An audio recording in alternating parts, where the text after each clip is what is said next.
I'd say a lot of people have some interest in gaining knowledge and don't have the means to do it. But also, there are the people that have the knowledge and don't necessarily apply it.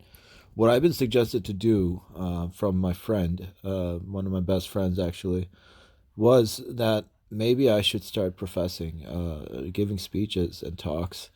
What I feel like this is the best thing I could do. I am wasting my time when I'm not speaking. When it's necessary to speak, obviously, because this is, for your information, if you didn't know, this is going to be an academic lecture that I want to do on a regular basis so that people can feel my sentiment and temperament without judging me based on what I have the means to do right now to profess, which is through writing, writing and posting on social media. Very ineffective methods from my experience. Writing, there's no context you can actually decipher from what the individual is saying.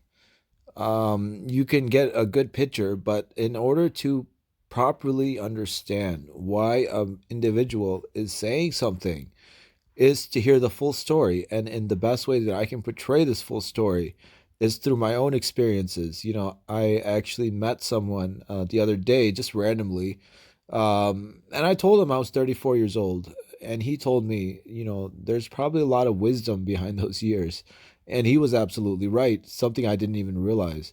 So it will be my intention to have a podcast other than music.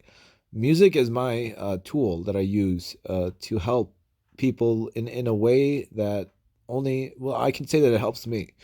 Um, the music that I make primarily is for me, and I'm not going to make this a discussion about my music. And this is totally separate. This is an academic lecture. If you would want to hear it, this is actually me embodying and displaying the knowledge and the ilm I've learned over the years. And yes, although I may not start with an Islamic dua or end with an Islamic dua in these lectures, but I wanted to know, I want you to know, rather, that this is me professing what I have been given, what so many people might know my name, why they might know my name, they don't know what's inside of me. And I feel like in philosophy, or in general, it's not probable or it's not likely that someone will get the full picture of what you have to represent unless you speak. And then again, there's the prophetic tradition of remaining silent, unless it's necessary to be spoken. And in this case, I feel like it's important for me to portray my expression and sentiment through this lecture series, whatever it's going to be called, whatever series title it'll have. This is going to be me speaking and gathering my thoughts in this way. I believe this is probably the best way to do it. I want this to be something that's scientific, Islamic and scientific, I'd say. Now, I don't believe that the prerequisite for this is anything. You don't have to be a high end scholar. You don't have to be an individual that is certified in the deen to understand why I'm saying these things. And I feel like throughout all the years I've done enough for me to be able to make these lectures and have you guys understand my sentiment for what am I feeling, for what the things I say on social media. But that's beyond the point. أعوذ بالله من الشيطان الرجيم بسم الله الرحمن الرحيم.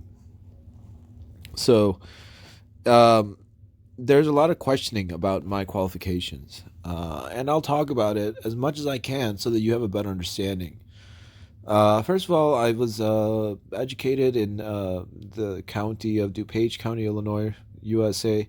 Roselle is where I have resided since 1992. Throughout that time, I was always a straight A student, not to brag or not to show off or anything, but I did get involved throughout the years with things I shouldn't have gotten involved with. And for me to rectify, if it's possible, whatever I've done that was not in the Islamic tradition, I am going back to my roots of what inspired me and what is keeping me alive today. What is keeping me alive today? It's the deen of Islam.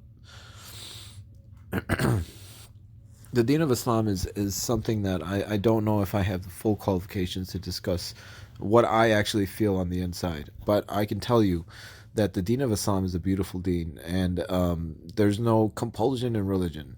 A lot of Muslims misbelieve that just because I'm Muslim, that you should be Muslim. Well, if you were an actual mu'min, a true believer, then you would know that the Quran states that there is no compulsion in religion. You cannot force anyone else to become Muslim. And that's part of the ideology that Muhammad SAW had when he conquered Mecca, after he was oppressed by the Meccans. You hear stories, and I don't know if you've heard some of these stories, but some of these stories are breathtaking, jaw dropping, inspiring, emotional. How he overcame that such opposition through the will of Allah. For example, there was one time with the Meccans were the people that were oppressing him, and the honest truth of it was that Muhammad was a Meccan. He came from Mecca, but the majority of the people that did not support him were Meccans, and they fought him continuously. They resorted to calling him names and saying that he was not legitimately sane. That was their main thing.